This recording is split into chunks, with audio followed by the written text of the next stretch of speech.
Probably a good time to get started. Well, thank you all for choosing this side of the talk. I heard the other talk is about the future of your beloved framework or tool that you want to use, and apparently you'd rather spend some time with me looking at file systems. So that's pretty cool. So who am I? My name's Frank, Frank de Jonge. I'll be complaining about file systems today. For the last couple of years, I've been the maintainer of an open source project called Flysystem, which was kind of born out some frustrations I had with dealing with file systems. And this talk basically goes over all the knowledge that I've acquired and the context of which that was important for the creation of the tool. So what is file system abstraction? Well, file system abstraction in theory is the encapsulation of multiple types of file systems. So the actual storage engines, so where the actual files live, become an implementation detail. If that confuses you, don't worry, that's coming. That's what this entire talk is going to be about. So if you don't have any questions and you know everything already, feel free to not to leave. That would be not so nice. But okay. So what am I going to discuss? I've got a couple topics that I want to go over. One is, what are file systems? That's sort of like leveling the playing field, so we all have the same basic understanding. Like, if I say file system, then what is the picture in our head? Does it match up everywhere? How we use file systems is going to be some code examples that you might or may not be familiar with. Then we're going to move to using remote file systems, and more so we're going to look at how and why and when you might do that. And then we're going to use all that information that we've just acquired then, and then solve all of those problems that we've encountered in the middle and move to a file system abstraction. So what is a file system? On a really conceptual level, a file system is two things. It's structure, like how is something ordered, and it is logic, and logic in the form of behavioral logic. How do you interact with a file system? What are the operations you can perform on it? Why would you do that in the first place? So what's in a file system? Well, we could say on a meta level, there are three things. There are files, the things that we actually write. There are directories, the place for us to put our files in, or in a sense, the logical grouping of files. Like, we put them in the same folder because there is some cohesion between those files. But there's also metadata associated with those files. So a file might have a MIME type. It has an extension which gives some information. It has a modified time, like we know when something's touched, when it was created. All these things we use in our PHP programs to determine the state of the file.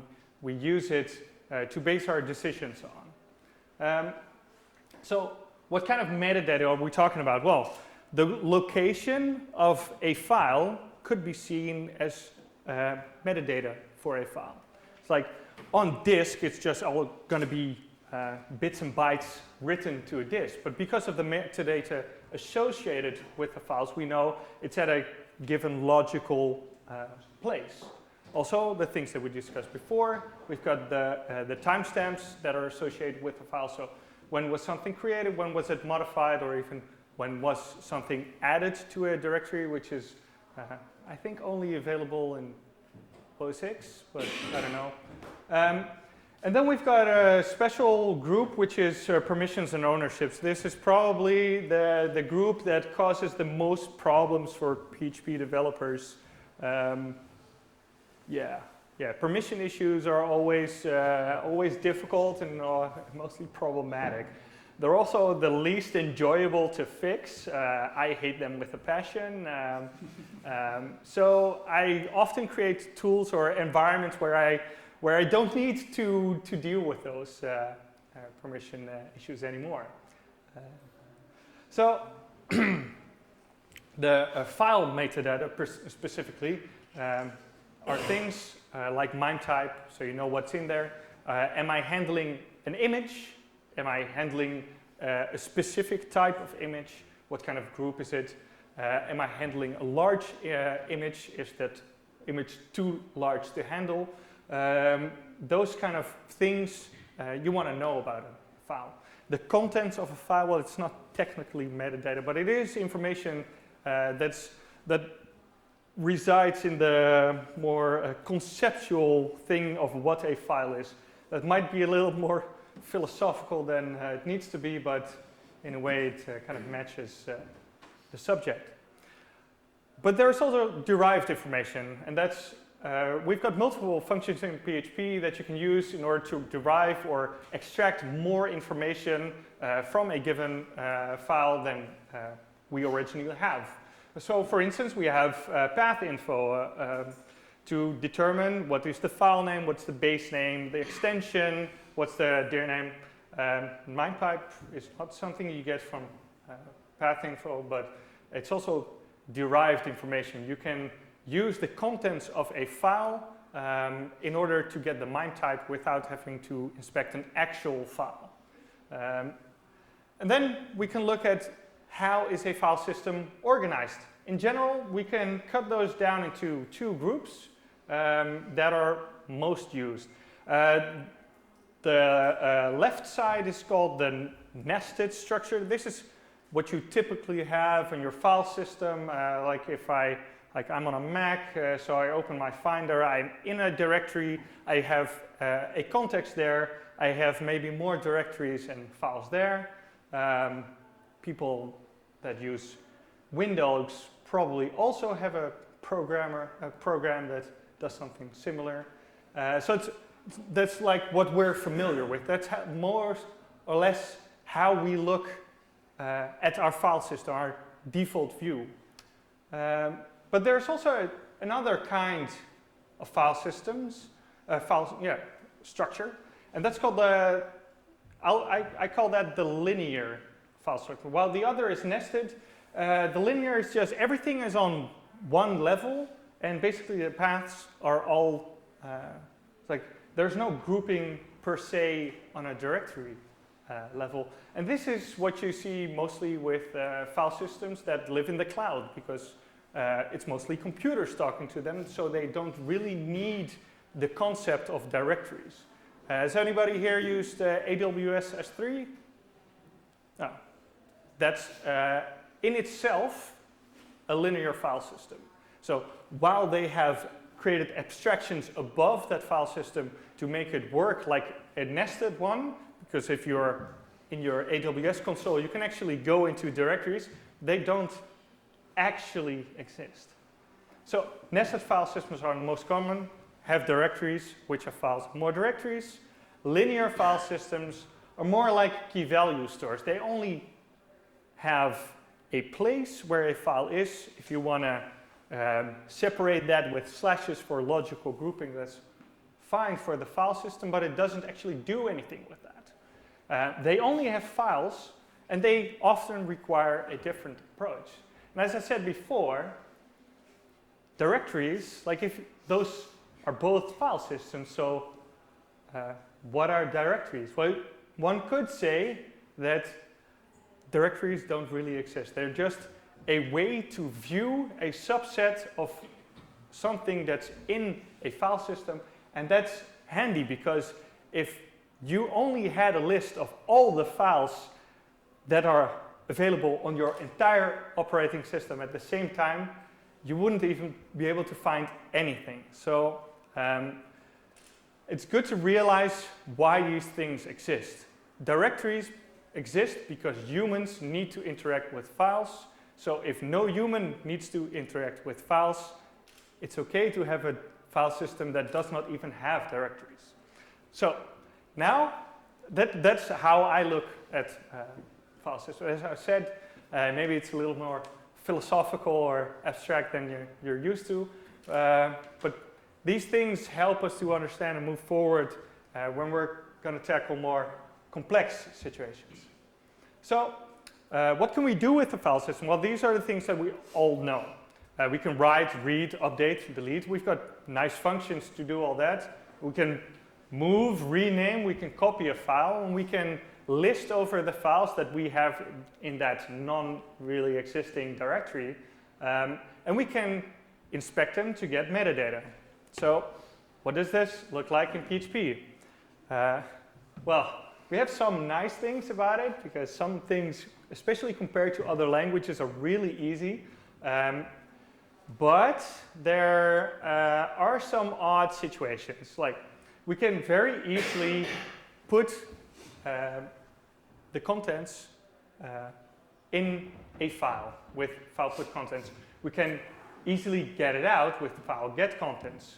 We can delete a file, but that's called unlink, which is already a mental step. What is unlinking? I just want to delete a file. Okay, now I need to think about this. And then we've got all these weird functions that have abbreviations in them. So mtime, for instance, not to be confused with microtime, which just returns time. This gives the time of a file. So it's in a very different space of PHP functions. We can get the MIME type, and in 7 you still can with MIME content type. But if you have a strict environment, you're going to get a deprecation warning.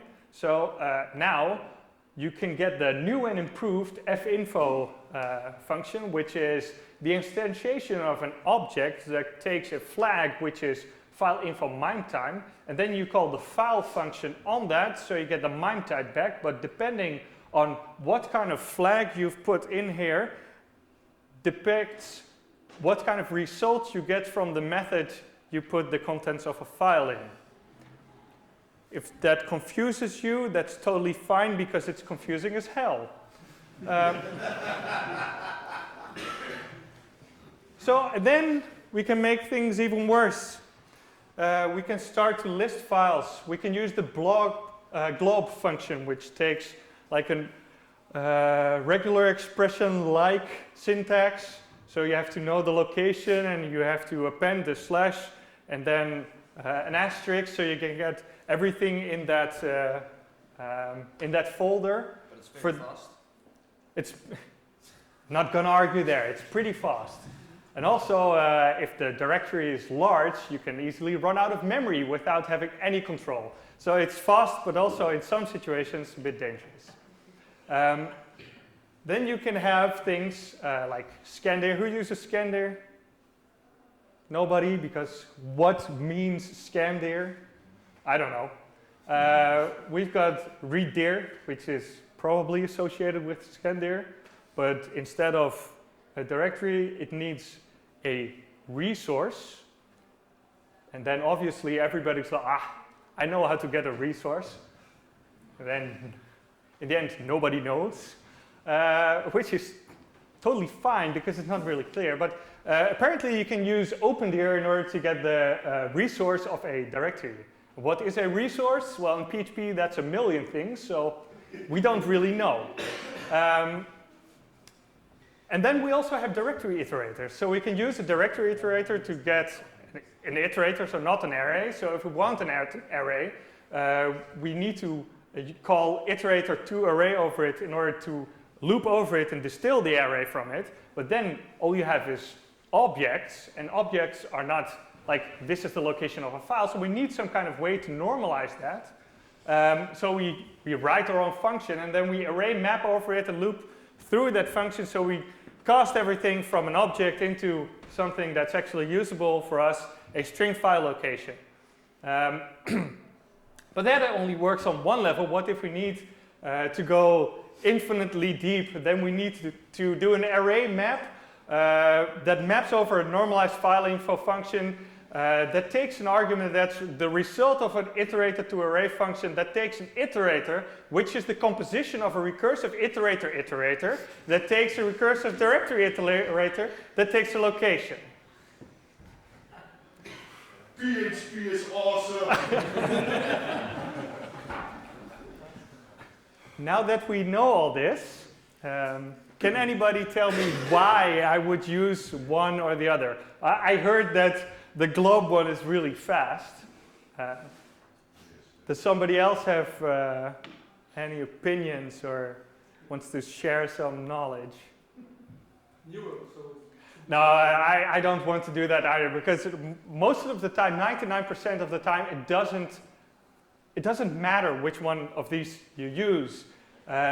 This one, in the end, handles the majority of the cases. But if you want to just loop over a bunch of files, this is not what you want to type. This is very annoying. So another thing that's difficult in PHP is actually doing things with memory intensive operations.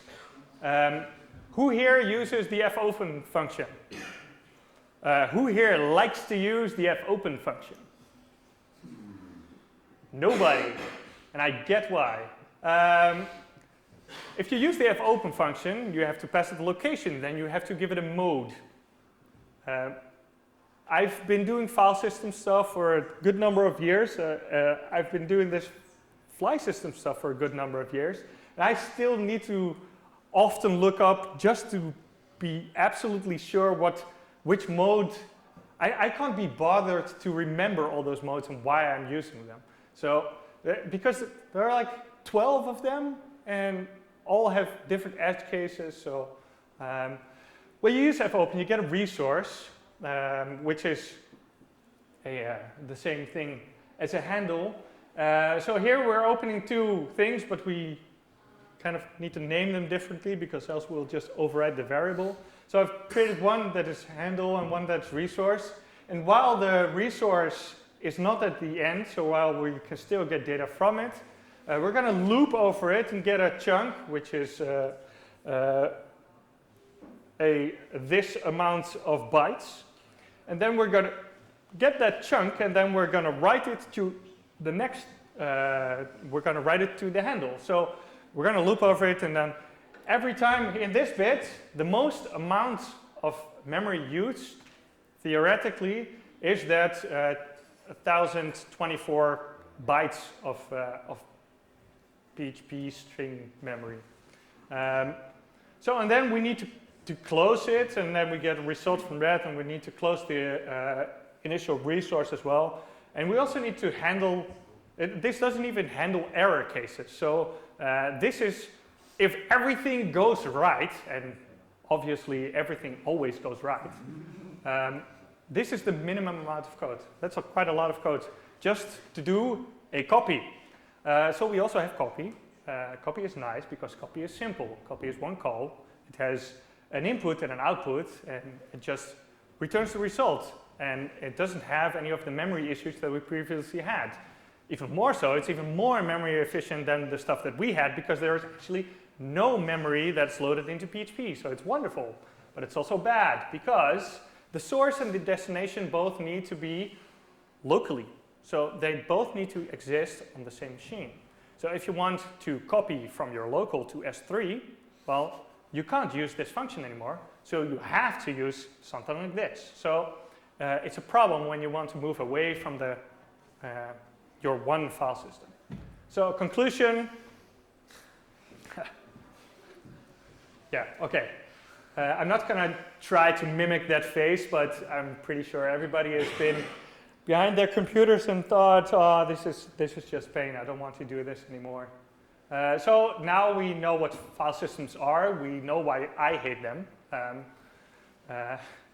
Now we can make our problem even bigger by moving to remote file systems.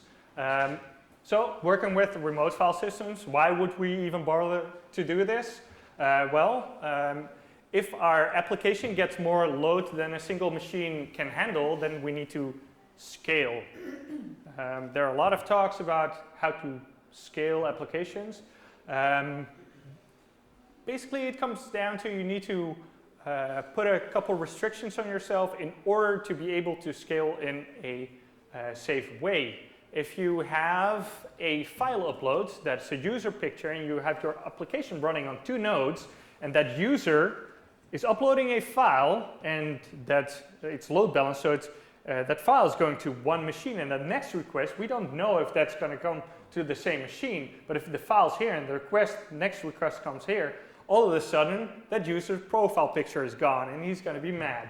So we don't want that. So what do we need to do? We need to remove the state out of our application. We call this that we want stateless apps.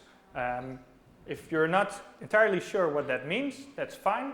But at least you can now Google how to create stateless PHP applications, and you've got a whole new field to discover. Another possibility would be that we don't want to serve our files ourselves. If we want to lower the amount of work that our server is doing, we could opt into using something like a CDN.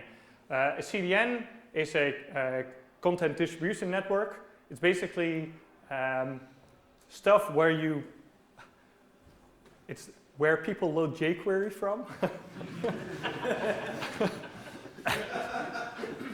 Okay, now, so basically it's mostly paid services that you use in order to have another party serve the static assets that your users might want to load from your website. So instead of you using them, you serving them, they are going to be sending them. So we don't always want to serve the files ourselves.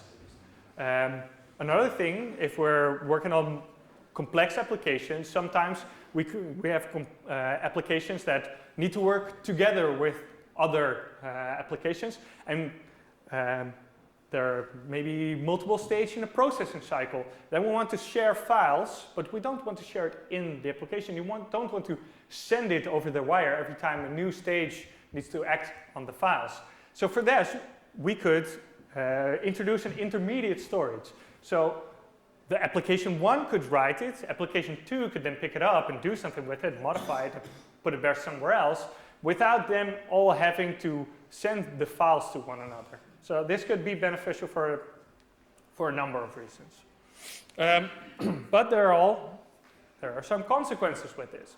One, we can't use the built-in functions like our beloved friend copy anymore. We'll have to start using APIs, which is both nice and not so nice. Who here has worked with the AWS SDK for anything related to Amazon? I have not spoken to anybody who understood that entire SDK within a day.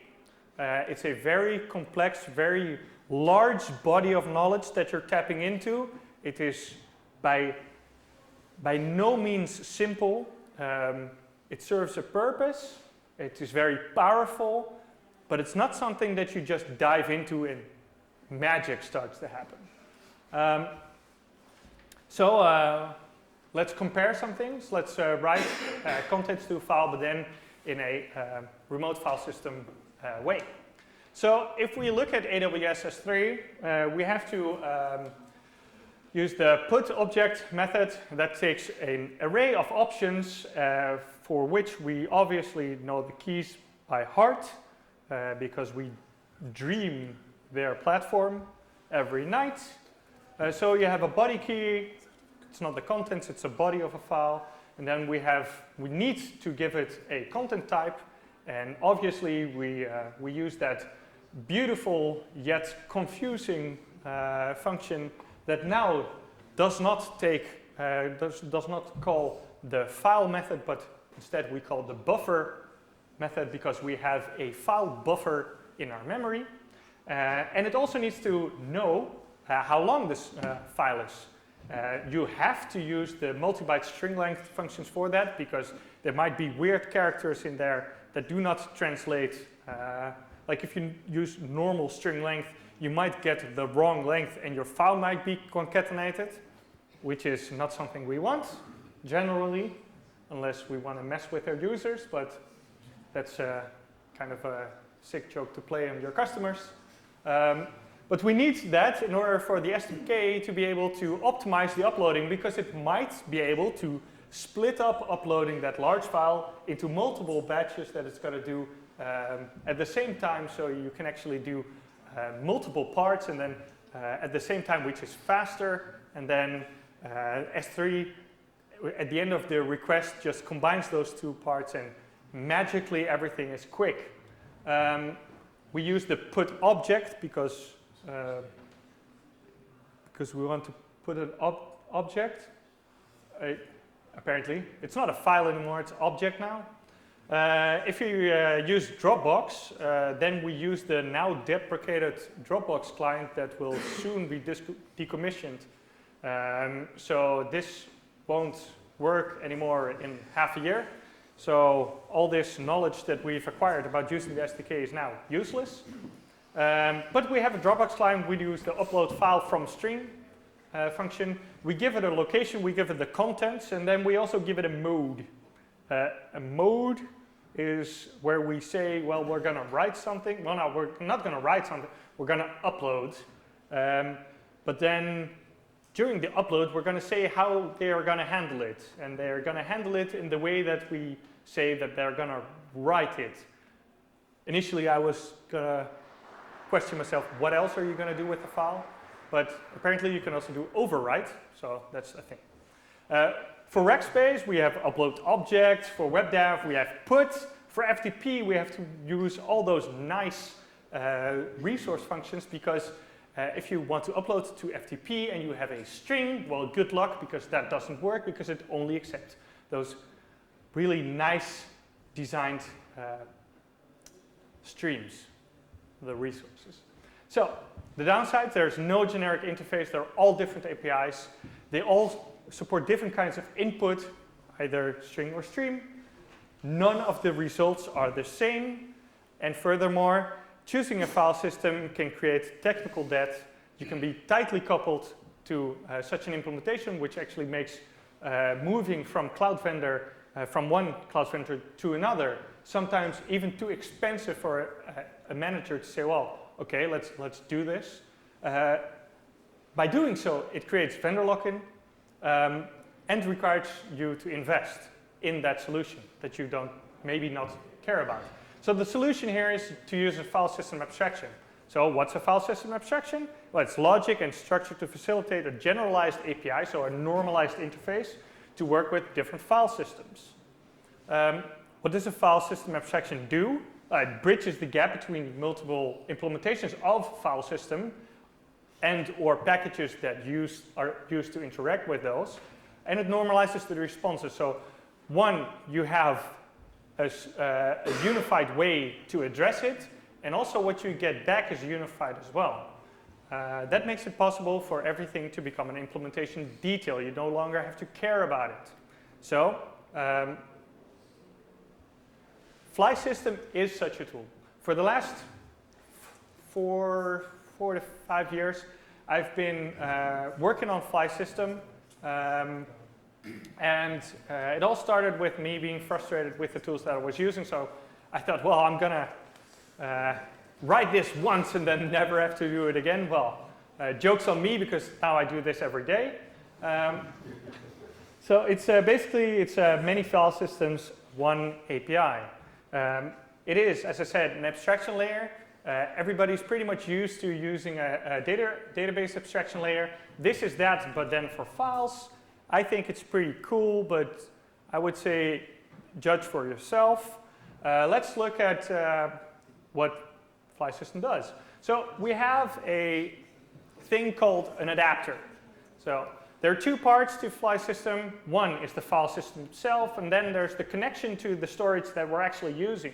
So it uses the adapter pattern, so everything adapts the use case to the actual implementation. So there's this translation layer going on. If you want to research more about what an adapter pattern looks like, I suggest you Google it now, or maybe already knew the concept. I suggest you dive into it. It's a really handy pattern to know, to learn. This package uses it extensively or almost exclusively. So we also have always have an adapter, and then we use that adapter to create a file system, and then we operate on that file system to perform our actual operations. So we have the operations that you would expect there to be. We have write, read, update, list contents, which is a file listing, delete, and a number of ways to do inspections on files, to get metadata. So get timestamp, get MIME type, get size. Now let's look at something completely different. So this is local, and these operations work. And now we're using S3, and these operations work. And now we're using FTP, and these operations work. Okay.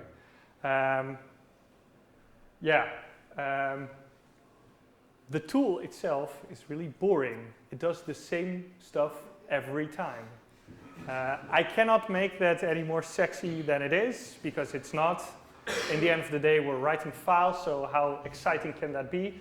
But having this as a possibility to just be able to switch is, I think it's pretty neat.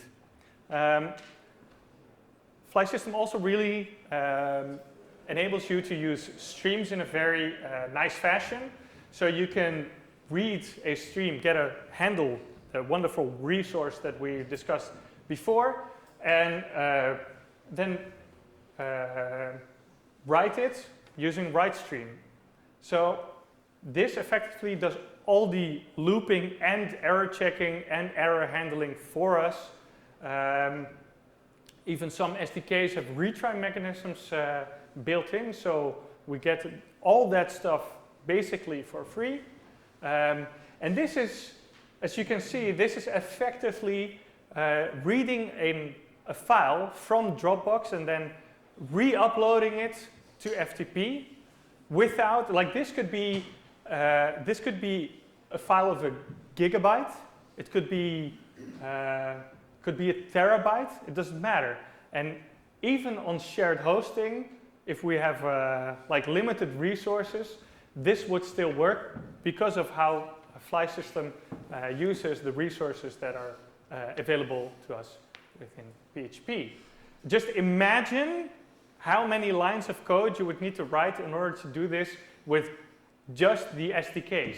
And then imagine if you would have to do it without the SDKs, this would be, well, you wouldn't even reach that with 1,000 lines. And now it's just 2 lines, and we don't need to think about it anymore. So it's one API to rule them all. So how does this work in Flysystem? How does Flysystem do this? Well, it uses the adapter pattern. It embraces it. It's a really good fit for this problem space, or the solution space rather. It normalizes the responses. It normalizes the input. It will even polyfill if one input is not supported and you have it. Well, either you're left up to make the adaptation and convert one type to another, but Flysystem is aware of that, and so it's handled one time and you don't need to think about it anymore. It also eliminates the common gotchas that are associated with the SDKs. Sometimes you have to do multiple things in order for one thing to work, and if you do it slightly wrong, things are going to get messed up. Suddenly, if you're uploading an image and you don't specify the content type, then people don't see an image anymore, but instead of, you still have an image tag in the browser, but people don't see it, and then they go to the link and it's forced to download. So all that mess, you don't want to deal with that. So all those cases are covered in Flysystem. So if you use it, yeah, it's a lot nicer, I think. Also one thing, there's one restriction. It ensures that all paths that you use are relative. Why are all paths relative? What I mean with relative, by the way, is that from any given point, you wait, for you it's this way, yeah? Okay. So from a given point, you're somewhere in the file system. Now we're going to write a file, and we just say, well, I want to write in / or in directory /file / point extension. It's done like that. You don't need to specify the full path. You can't specify the full path. You only get to use relative paths. If you, it uses a root from which you write. If you want absolute paths, then your root, which is a configuration detail, can just be set to / and then you're in the root and then everything is absolute. But it's really powerful to work from this relative root. It's like this is that part that our application cares about.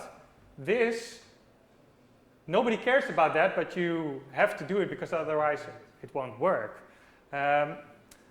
If you want to move it somewhere, you could say, well, I want to move all these files to another location because maybe there's a mounted disk on my computer, and that's actually network attached storage, and it's got a much faster drive, or it's a network clustered, super fancy Gluster FS drive. So you've got all the reasons in the world to move it, but you don't want to change all the code in your entire application to account for the change that all you did was change where the files live. Your application cares only about the green part. The rest should be a configuration detail. Flysystem, because it has this restriction, allows you to do that. It enables you to not care. And if I have to care less, I'm more or less more happy. If I have to care more, then I can also be depressed about that more. So I like these things. Maybe you like them too. Testing file system interaction. Who here tests their PHP code in general? Okay. Well, testing PHP code in general is a really good idea. It's going to improve a lot of the things that you're, like we as developers, what we sell is a guarantee to our customers that things work. Tests can be seen as the guarantees that we have as much for ourselves as for the customers that our code does what it's intended to do. File system testing is one of those odd things that is really difficult. Most of the time you want your test feed to run fast. In a second for multiple hundreds of tests would be very, very much ideal. Mostly that's not the case, so don't try to needlessly aim for that 1 second. But you want it relatively quick because you want that feedback all the time. Does my application work? I've specified some conditions under which it was performed. Does it comply with that? If you test file systems interactions, it's going to be slow. Why? Because disks are slow. Writing and reading from disks are inherently slow operations. But with Flysystem, this can become much easier. It becomes more reliable, and it might even become fun again. So if you want to build on Flysystem, this is an inherently bad class name. An author biography manager, because I didn't have any inspiration when coming up with names. It can take a file system, which is hinted with the interface, so you can have multiple implementations of that. And then we can say, well, I want the bio, which is the contents of a file, because that's where we stored it if we didn't want to use a database like normal people. So we can say, well, what's the location? Well, this object apparently somehow knows what the location is, and it can read that location from the file system, then return the contents. So how do we test this? Well, we can create a test function. Normally we would have a PHP unit test case for this. And one of the situations would be, well, I expect the contents of the file to contain some bio. I can instantiate a file system, but use the memory adapter, which just doesn't store the files on disk, but it loads them in memory. Then I set the conditions of the file system, so I write that to jamesdoe.bio.txt. I give it the expected value, so thereby staging the environment under which our tests are run. And then I instantiate the cleverly named author biography manager with the, okay, that's a syntax, okay. Obviously this would be an error because that variable does not exist. You pass it the file system, and then you assert that if you get the bio, that you get the expected some bio result. As a bonus, as I mentioned before, testing file system stuff is really slow. This is really fast. It also improves the stability of dependent code. Code should have one reason to change. File system change, maybe not that. Most code should not have to care where files are stored, just like we use database abstraction, so we don't care where the database is. Flysystem basically enables those classes that use it to be dumb, and dumb classes are happy classes. So yeah, it's a good thing.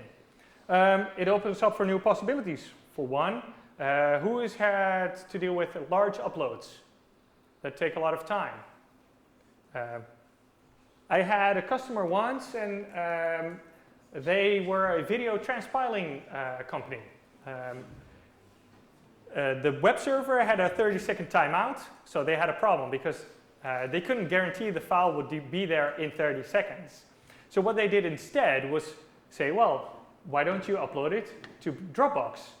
So the desktop application Dropbox uploads the file, and then on the server we say, well, how about we authenticate with Dropbox, and then we read from your Dropbox account, and then it's server-to-server communication, which can also happen in the background.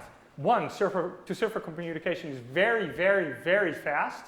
It's more reliable because Dropbox is not going to drive into a tunnel and their connection is not going to drop. So that's one.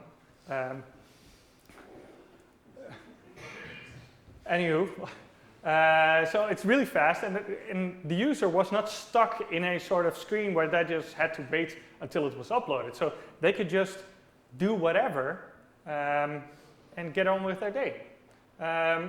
Also, you can relatively painfully switch out which file system you're using during the application lifecycle. There are a bunch of integrations. I heard there's almost an integration for typo 3. Somebody did a 80% implementation and then kind of stopped. There's something, I think that I just googled something from ZXU or on failed integration of Flysystem.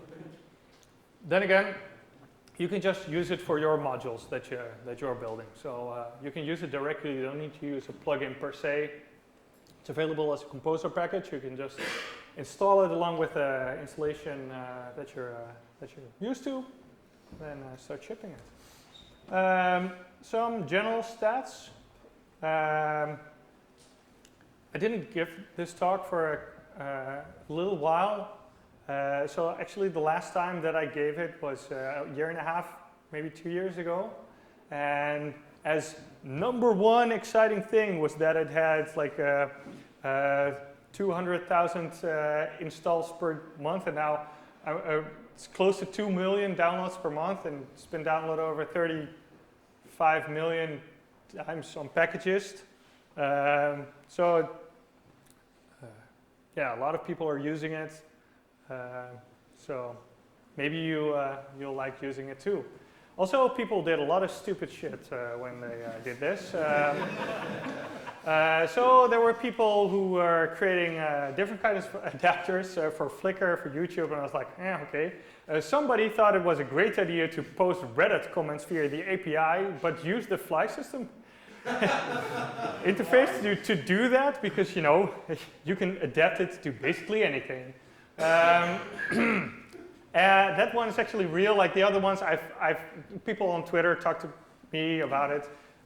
The one in Reddit, I've actually seen it. I've also called that person an idiot for doing so, but it's like, if you want to do it, you can. Flysystem is part of the PHP League, or the long title is the League of Extraordinary Packages, which is a tongue-in-cheek reference to the book and the movie. There are a lot more packages there in the PHP League that all tackle kind of a niche thing. There's a guy who's doing amazing stuff with CSVs. There's a guy who has an implementation for immutable date time ranges, like how specific do you want to get? It's there. So you can go to the phpleague.com to check out more. Flysystem.phpleague for documentation around Flysystem. This is the GitHub URL. I'm Frank de Jonge. You can find me on Twitter if you like to hear more of my ramblings. Thank you for your time.